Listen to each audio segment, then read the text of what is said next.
السلام علیکم ورحمۃ اللہ وبرکاتہ۔ اعوذ باللہ من الشیطان الرجیم، بسم اللہ الرحمن الرحیم۔ رب اشرح لی صدری ویسر لی امری واحلل عقدۃ من لسانی یفقہوا قولی۔ رب زدنا علما، رب زدنا علما، رب زدنا علما، اللہم فقہنا فی الدین، آمین۔ جی آج ہم پڑھیں گے سورۃ النور کا رکوع نمبر 5۔ اللہ نور السماوات والارض مثل نورہ کمشکاۃ فیہا مصباح، المصباح فی زجاجہ، الزجاجۃ کأنہا کوکب درّی یوقد من شجرۃ مبارکہ زیتونۃ لا شرقیۃ ولا غربیہ یکاد زیتها یضیء ولو لم تمسسہ نار، نور علی نور یہدی اللہ لنورہ من یشاء وَيَضْرِبُ اللَّهُ الْأَمْثَالَ لِلنَّاسِ وَاللَّهُ بِكُلِّ شَيْءٍ عَلِيمٌ۔ اللہ نور السماوات والارض آسمانوں کا اور زمین کا نور ہے۔ مثل نورہ اس کے نور کی مثال، کمشکات ایک تاک کی مانند ہے، فیہا مصباح جس میں چراغ پڑا ہو، المصباح فی زجاجہ اور وہ چراغ ایک شیشے میں ہو، فانوس میں ہو، الزجاجۃ کأنہا کوکب درّی، الزجاجۃ وہ شیشہ، کأنہا گویا کہ وہ، کوکب ایک ستارہ ہے، درّی چمکتا ہوا، یوقد وہ چراغ جلایا جاتا ہے، من شجرۃ مبارکۃ بابرکت درخت سے، اور وہ درخت کون سا ہے؟ زیتونۃ وہ زیتون کا درخت ہے، یعنی وہ چراغ بابرکت زیتون کے درخت کے تیل سے جلایا جاتا ہے، لا شرقیۃ نہ تو وہ درخت جو زیتون کا ہے نہ تو وہ شرقی جانب ہے، ولا غربیۃ اور نہ ہی وہ غربی جانب ہے، مغرب کی جانب ہے، یکاد زیتھا قریب ہے کہ اس کا تیل، زیت اس کا تیل، یضیء وہ جل پڑے، ولو لم تمسسہ نار اگرچہ اس کو نہ چھوا ہو آگ نے۔ یضیء کا معنی آپ روشن بھی کر سکتی ہیں، قریب ہے کہ اس کا تیل روشن ہو جائے اگرچہ اس کو آگ نے نہ چھوا ہو، نور علی نور اللہ جو ہے وہ نور پر نور ہے۔ اسی طرح یہ جو چراغ ہے یہ بھی بہترین، اس کے ارد گرد بہترین چیزیں ہیں، یہدی اللہ لنورہ من یشاء اللہ تعالیٰ ہدایت دیتا ہے اپنے نور کی جسے وہ چاہتا ہے، وَيَضْرِبُ اللَّهُ الْأَمْثَالَ لِلنَّاسِ اور اللہ تعالیٰ بیان کرتا ہے لوگوں کے لیے مثالیں، وَاللَّهُ بِكُلِّ شَيْءٍ عَلِيمٌ اور اللہ تعالیٰ ہر چیز کو خوب جاننے والا ہے۔ جی اس آیت میں اللہ تعالیٰ نے شروع میں بتایا کہ آسمان اور زمین میں جتنی بھی روشنی ہیں وہ اللہ کے نور کی وجہ سے ہیں۔ اللہ کا نور اتنا زیادہ ہے کہ اسی نور کی وجہ سے زمین اور آسمان میں روشنیاں ہیں۔ پھر اللہ نے اپنے نور کی مثال دی کہ میرے نور کو سمجھنے کے لیے ایک مثال ہے، وہ یہ ہے کہ ایک جیسے تاک ہو اور اس میں ایک چراغ پڑا ہو۔ آپ کو پتہ ہے تاک کیا ہوتا ہے؟ جس دور میں لائٹ نہیں ہوتی تھی تو اس دور میں لوگ جو ہے وہ دیوار کے اندر چھوٹا سا سوراخ کر لیتے تھے جو پچھلی جانب سے بند ہوتا تھا اور اگلی جانب سے کھلا ہوتا تھا، تو اس میں جو ہے وہ لالٹین وغیرہ رکھ لیتے تھے، چراغ رکھ لیتے تھے، موم بتیاں وغیرہ رکھ لی جاتی تھی روشنی کے لیے، ٹھیک ہے۔ تو یہ تاک وہ ہے جو دیوار کے اندر بنایا جاتا ہے اور پیچھے سے وہ بند ہوتا ہے، دونوں جانب سے کھلا نہیں ہوتا، وہ پیچھے سے بند ہوتا ہے اور آگے سے کھلا ہوتا ہے، تو اس کے اندر لالٹین وغیرہ اور موم بتی وغیرہ اور کوئی بھی جس کو آپ دیوا وغیرہ بھی کہتی ہیں وہ رکھ دیا جاتا تھا۔ جی تو مثال یہ ہے کہ ایک تاک ہے اور اس میں ایک چراغ پڑا ہوا ہے، پھر وہ جو چراغ ہے فی زجاجۃ وہ شیشے میں ہے، یعنی چراغ جو ہے وہ کھلا نہیں رکھ دیا گیا، چراغ کے ارد گرد شیشہ ہے، اور وہ جو شیشہ ہے وہ بھی اتنا بہترین شیشہ ہے گویا کہ وہ چمکتا ہوا ستارہ ہے، یعنی اتنی بہترین وہ شیشہ ہے اور اتنی اس کی بہترین روشنی نکلتی ہے اس کے اندر سے۔ آپ دیکھیں یہ بالکل ویسے ہی ہے جس طرح لالٹین وغیرہ ہوا کرتی تھی کہ لالٹین جو ہوتی ہے وہ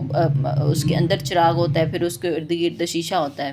تو یہاں پر وہ جو شیشہ استعمال کیا جا رہا ہے، وہ جو چراغ کے اندر تیل استعمال کیا جا رہا ہے، وہ بڑی ہر چیز ہی بہترین ہے، ہر چیز بہترین ایک نمبر کی ہے۔ تو اللہ تعالیٰ کہتے ہیں کہ اللہ کے نور کی مثال جس طرح ایک چراغ ہو اور وہ چراغ جو ہے وہ شیشے کے اس کے ارد گرد بہترین سا شیشہ لگا ہو اور شیشہ گویا کہ چمکتا ہوا ستارہ ہے، پھر اس چراغ کے اندر جو تیل ڈالا جاتا ہے وہ بھی بابرکت درخت کا تیل ہے اور وہ زیتون کا درخت ہے۔ اور زیتون کا درخت کی اللہ نے ایک کوالٹی بیان کی ہے کہ نہ تو وہ شرقی ہوتا ہے نہ مغربی ہوتا ہے، یعنی نہ ہی تو وہ کوئی بالکل مشرقی جانب ہوتا ہے نہ ہی بالکل مغربی جانب ہوتا ہے، درمیان میں ہوتا ہے، اس کو جو ہے نا بہت زیادہ دھوپ نہیں لگتی، تو وہ بڑا بہترین تیل ہوتا ہے، کمال کا تیل ہوتا ہے۔ اور جو ہے اس کو زیتون والے تیل کو جو ہے وہ بہترین سالن بھی کہا جاتا ہے کہ یہ بہترین سالن ہے، یعنی سالن کے طور پر بھی اس کو استعمال کیا جائے تو وہ بہترین فائدہ دیتا ہے۔ تو اللہ تعالیٰ نے کہا کہ قریب ہے کہ اس کا جو تیل ہے وہ روشن ہو جائے گرچہ اس کو آگ نہ چھوئے، یعنی اس کو آگ لگائے بغیر بھی وہ تیل جو ہے اس کی وجہ سے آگ لگ سکتی ہے۔ نور علی نور، یعنی نور پر نور ہے، روشنی پر روشنی ہے، ہر چیز بہترین ہے۔ اسی طرح جو اللہ کا نور ہے وہ اتنا بہترین ہے کہ اسی نور کی وجہ سے آسمان اور زمین میں روشنیاں ہیں۔ یہد اللہ لنورہ من یشاء، اللہ ہدایت دیتا ہے اپنے نور کی طرف جسے وہ چاہتا ہے۔ تو یہاں پر نور سے مراد اب دین اسلام بھی لے سکتی ہیں کہ اللہ اپنے دین کی طرف اس کو ہدایت دیتا ہے جسے وہ چاہتا ہے، اور اللہ کا یہ قاعدہ کلیہ ہے کہ اللہ اسے ہی دین کی طرف ہدایت دیتے ہیں جو انسان یہ خواہش رکھتا ہے، جو انسان چاہتا ہے کہ میں دین اسلام پر عمل کروں، میں کوشش کروں کہ میں اپنے رب کے قریب ہو جاؤں، تو پھر اللہ اس کی قدردانی کرتے ہیں، کیونکہ اللہ کا دین جو ہے وہ اتنا حقیر نہیں ہے، وہ اتنا کمتر نہیں ہے کہ آپ کے نہیں میں نے نہیں ماننا، میں نے نہیں پردہ کرنا، میں نے نہیں نماز پڑھنی، اور آپ کو زبردستی کوئی نماز پڑھا رہا ہو، آپ سے زبردستی کو پردہ کروا رہا ہو۔ یہ اتنا اہم ہے کہ یہ مانگنے سے ملتا ہے، نہ کہ آپ نہ کری جائیں اور اللہ تعالیٰ آپ کو مجبور کر کے دیتا جائے، ایسا نہیں ہو سکتا۔ وَيَضْرِبُ اللَّهُ الْأَمْثَالَ لِلنَّاسِ، اور اللہ تعالیٰ لوگوں کے لیے مثالیں بیان کرتے ہیں۔ اب یہاں پر بھی اللہ نے کیسے مثال دی ہے کہ جس طرح ایک چراغ ہے، پھر اس کے اندر جو تیل ڈالا جاتا ہے وہ بہترین ہے، اس کے ارد گرد جو شیشہ لگایا جاتا ہے وہ بھی بہترین ہے، اور وہ اس کی جب اس کو جلایا جائے گا تو یقیناً وہ بہت زیادہ روشنی دے گا۔ اسی طرح اللہ کا جو نور ہے وہ ہر بندے تک پہنچتا ہے، لیکن اصل میں ملتا اس کو ہے جو لینا اس کو چاہتا ہے، جو اس کو ٹھکرا دیتا ہے، جو لینا ہی نہیں چاہتا، جو دین اسلام کی روشنی میں آنا ہی نہیں چاہتا، جو اس کی روشنی میں چلنا ہی نہیں چاہتا، پھر اللہ تعالیٰ کیوں اسے مجبور کرے گا؟ واللہ بکل شیء علیم، اور اللہ ہر چیز کو خوب جاننے والا ہے کہ کون سا بندہ جو ہے وہ کیا چاہتا ہے۔ فی بیوت اذن اللہ ان ترفع ویذکر فیہا اسمہ یسبح لہ فیہا بالغدو والآصال۔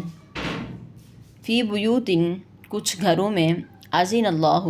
اللہ تعالیٰ نے اجازت دی ہے، ان ترفع، یہ کہ بلند کیا جائے، ویذکر، اور ذکر کیا جائے، فیہا، ان میں،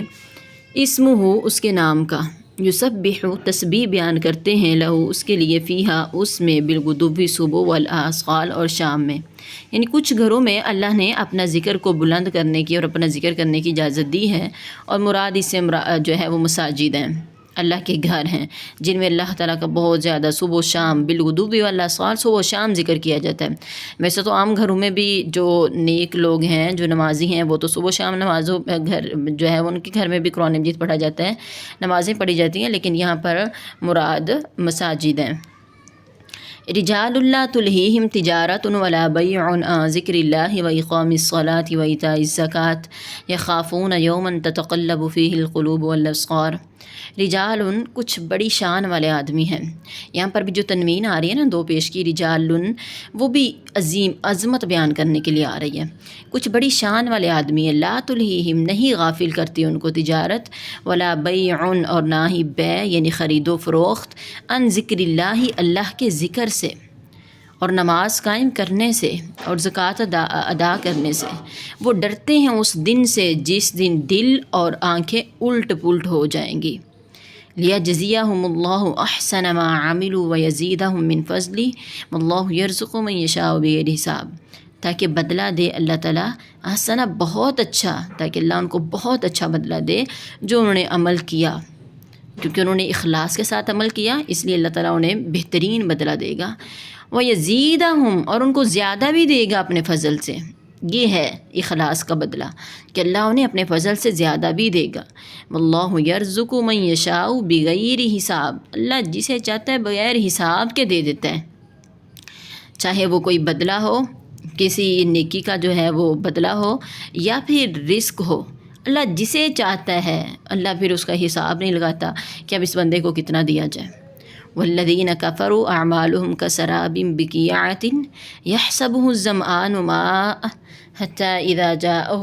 لم یجدہ شیئا ووجد اللہ عندہ فوفاہ حسابہ واللہ سریع الحساب۔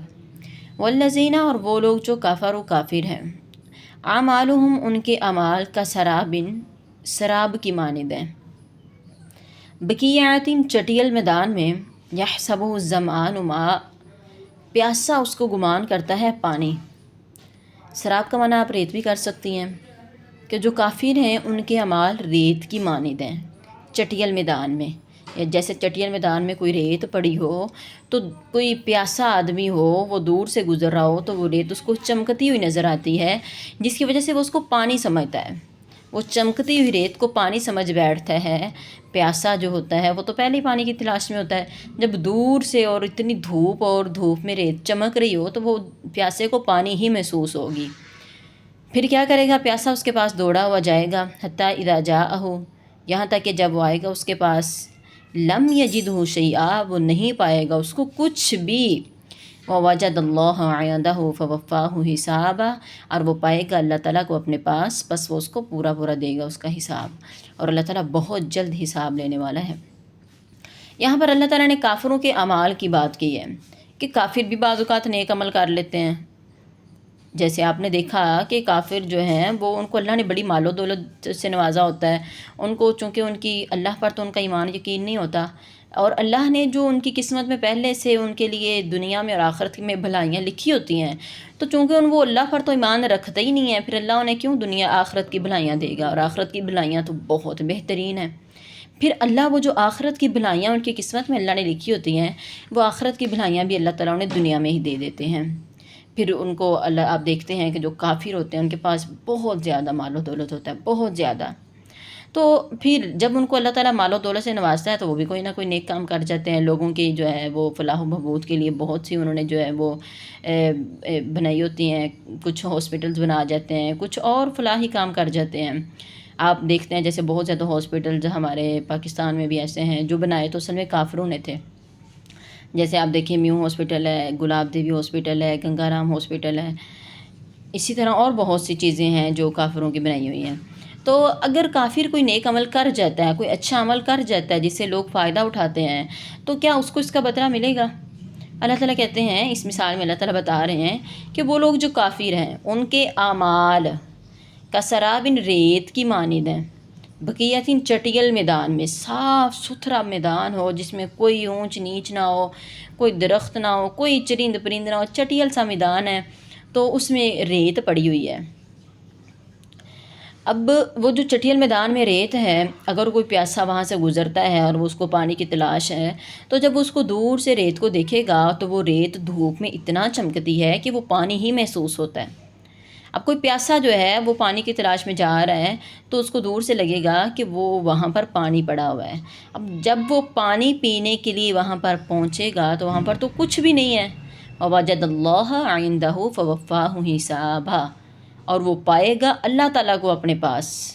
تو اللہ تعالیٰ اس کو پورا اس کا حساب دے دے گا۔ اب اس مثال سے کیا سمجھایا جا رہا ہے کہ کافروں کے جو اعمال ہیں وہ ساری زندگی جو ہے وہ دوڑ دھوپ کرتے رہتے ہیں، کبھی کوئی اچھا کام بھی کر لیتے ہیں، کوئی برے کام کرتے رہتے ہیں، جیسا بھی ہے پوری زندگی، جس طرح ایک پیاسا جو ہے نا وہ پانی کی تلاش میں بھاگتا ہے، اتنا بھاگتا ہے کہ اس کو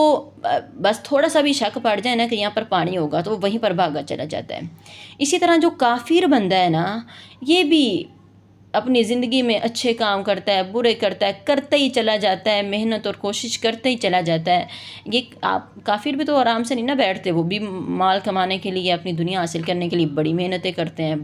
کرتے ہیں، بلکہ مومن بندہ جو ہوتا ہے اس سے زیادہ جو کافر ہوتا ہے، جس کا اللہ پر ایمان نہیں ہوتا، وہ زیادہ پریشان ہوتا ہے دنیا کے حوالے سے۔ تو کافر جو ہے وہ پوری دنیا میں اپنے آپ کو تھکا دیتا ہے، ایسے ایسے کام کرتا ہے، میں یہ بھی کما لوں وہ بھی کما لوں، یہ بھی میرے قبضے میں آ جائے وہ بھی آ جائے، پوری دنیا میں اپنے اختیار میں کر لوں، پوری زندگی وہ محنت اور کوشش کرتا رہتا ہے۔ پھر کیا ہوتا ہے؟ پیاسے کی طرح آخر کار جب موت کا وقت آتا ہے تو اس کے ہاتھ میں بھی کچھ نہیں آتا۔ جس طرح پیاسا پانی، اس کو پانی محسوس ہوتا ہے، وہاں پر بھاگتا ہے، حالانکہ وہاں پر تو ریت ہے، وہ تو پانی ہے ہی نہیں۔ بالکل اسی طرح یہ جو کافر ہے ساری زندگی عمل کرتا رہتا ہے، آخر کار اس کے پلے میں کچھ نہیں پڑتا اور وہ اللہ کو اپنے پاس پاتا ہے، یعنی اس کا موت کا وقت قریب آ جاتا ہے اور اللہ تعالیٰ بہت جلد حساب لینے والا ہے۔ ہمیں لگتا ہے کہ نہیں ابھی تو کافی وقت ہے، ابھی کوئی نہیں، ہو جائے گا، بعد میں دیکھ لیں گے، بعد میں توبہ کر لیں گے، لیکن ایسا نہیں ہے۔ ہم 100 سال بھی زندگی گزار لیں تو یہ بہت کم ہے، بہت کم ہے۔ او کظلمات فی بحر لجی یغشاہ موج من فوقہ موج من فوقہ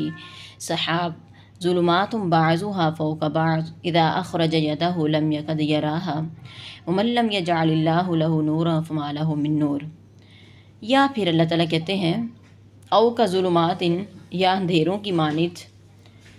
فی بحر، سمندر میں، لجن، گہرے، یغشاہ موج من فوقہ، اوپر سے اس کو ڈھانپ لیتی ہے ایک موج، من فوقہ، اس کے اوپر سے، موج من فوقہ، پھر اس کے اوپر ایک موج ہوتی ہے، سحاب، اور پھر اس کے اوپر بادل ہوتے ہیں۔ یا پھر اللہ تعالیٰ نے کہا کہ ان کافروں کی جو مثال ہے کظلمات، اندھیروں کی مانند ہے، فی بحر لجن، گہرے سمندر میں۔ کو بہت گہرا سمندر ہو تو آپ خود اندازہ لگائیں کہ اس کے جیسے جیسے آپ نیچے جاتے جائیں گے کتنا زیادہ اندھیرا ہوگا۔ تو اللہ تعالیٰ کہتے ہیں کہ یہ جو کافر ہیں ان کے اعمال، ان کا اچھے عمل، ان کے برے عمل جو بھی ہے، ان کے اعمال کی مثال جو ہے نا وہ اندھیرے ہی ہیں۔ جیسے کوئی بہت گہرا سمندر ہو، اس میں بہت زیادہ اندھیرا ہو، ایک تو پہلے اس کے اندر بہت زیادہ اندھیرا ہوگا، پھر اللہ تعالیٰ کہتے ہیں یغشاہ موج من فوقہ، پھر اوپر اللہ تعالیٰ کوئی اور موج ڈال دے، بہت بڑی اوپر موج آ جائے تو اور زیادہ اندھیرا ہو جائے گا نیچے، موج من فوقہ، پھر اس موج کے اوپر ایک اور موج اللہ تعالیٰ ڈال دے تو اور زیادہ اندھیرا ہو جائے گا، سحاب، پھر اس کے اوپر کالے بادل آ جائیں تو اور زیادہ اندھیرا ہو جائے گا، ظلمات بعضها فوق بعض، اندھیرے ایک دوسرے کے اوپر ہیں، اندھیرے پر اندھیرا ہے، اذا اخرج یدہ لم یکد یراہا، اتنا اندھیرا ہے کہ اگر کوئی آدمی اس کے اندر چلا جائے، جب وہ نکالے اپنا ہاتھ، لم یکد، نہیں ہے قریب کہ اس کو دیکھ سکے، یعنی اتنا اندھیرا کہ آدمی اپنے ہاتھ کو بھی نہیں دیکھ سکتا کہ میرا ہاتھ اس وقت کہاں پر ہے۔ ومن لم یجعل اللہ لہ نورا فما لہ من نور، اور اللہ ہی جس کے لیے نور، روشنی پیدا نہ کرے تو اس کے لیے کوئی نور نہیں ہے، کوئی روشنی نہیں ہے۔ تو دوسری مثال اللہ نے کافروں کے اعمال کی یہ دی ہے کہ ان کے اعمال ہمیشہ اندھیرے میں ہی رہتے ہیں، کیونکہ یہ اللہ کی رضا کے لیے تو کوئی نیک عمل کرتے نہیں ہیں، اللہ سے بدلہ لینے کے لیے تو کوئی اچھا عمل کرتے نہیں ہیں، یہ تو صرف ان کے پاس اللہ نے چونکہ ان کو دنیا آخرت کا سارا، ان کی جو بھلائیاں تھیں وہ ساری ان کے مقدر میں کر دی دنیا میں، تو پھر کچھ نہ کچھ کر جاتے ہیں۔ یا تو یہ اللہ کی خاطر کریں نا کوئی نیک عمل، اللہ کی رضا کے لیے ہاسپٹل بنائیں، اللہ کی رضا کے لیے غریبوں کی مدد کریں تو اللہ انہیں بدلہ بھی دے۔ جب اللہ کے لیے انہوں نے کیا نہیں ہے تو پھر اللہ انہیں کیسے بدلہ دے دے؟ تو ان کے جو اعمال ہیں وہ اندھیرے میں ہی پڑے رہتے ہیں جس کا انہیں کوئی فائدہ نہیں ہے۔ جس طرح کوئی آدمی جو ہے وہ اس گہرے سمندر میں چلا جائے اور اوپر پھر 2 لہریں ہوں، پھر اوپر کالے بادل ہوں، یعنی اندھیرے پر اندھیرا ہو، اس آدمی کو اپنا ہاتھ نظر نہیں آ سکتا۔ اسی طرح اس کے اعمال جو ہیں وہ اتنے اندھیروں میں ہیں، اتنے اندھیروں میں ہیں کہ اس کا جو ہے وہ اعمال نہ ہونے کے برابر ہیں۔ جس طرح آدمی کو اپنا ہاتھ نظر نہیں نہ آتا، اسی طرح اس کے اعمال بھی نہ ہونے کے برابر ہیں، اسے بھی کوئی ان کا فائدہ نہیں ملے گا۔ اور جو اللہ کے لیے کرتا ہی نہیں ہے، پھر اللہ اس کے لیے اپنا نور کیوں پیدا کرے، اللہ اس کے لیے اپنی روشنیاں کیوں ضائع کرے؟ تو اللہ تعالیٰ کہتے ہیں پھر وَمَن لَّمْ يَجْعَلِ اللَّهُ لَهُ نُورًا، اللہ ہی جس کے لیے نور نہ بنائے تو اس کے لیے کوئی روشنیاں دینے والا نہیں ہے۔ جس کو اللہ ہی ہدایت نصیب نہ کرے پھر اس کو کوئی ہدایت دینے والا نہیں ہے۔ اللہ سے دعا ہے کہ اللہ تعالیٰ ہمارے اعمال میں اخلاص پیدا فرمائے اور ہم جو بھی عمل کریں صرف اللہ کی رضا کے لیے کریں، صرف اللہ کی خوشنودگی کے لیے کریں۔ وما علینا الا البلاغ المبین۔